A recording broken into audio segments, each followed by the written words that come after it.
আল্লাহ তাআলা বলতেছেন উদখুলু ফিস সিলমি কাফা, তোমরা ইসলামের মধ্যে পরিপূর্ণভাবে প্রবেশ করো।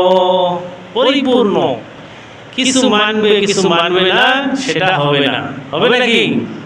কিছু মানুষ আমরা আছি যে আমাদের অন্তরটা ইসলাম প্রেমিক, ইসলামকে ভালোবাসি, মুসলমানদের সব কাজ কারবারগুলো আমাদের কাছে ভালো লাগে, কিন্তু আমরা বাস্তবে প্র্যাকটিক্যালি আমরা ইসলামকে জীবনে বাস্তবায়ন করি না। মনটা চায়, নামাজীদেরকে ভালোবাসে কিন্তু নিজে নামাজ পড়ে না, রোজাদারদেরকে ভালোবাসে কিন্তু নিজের রোজা রাখে না।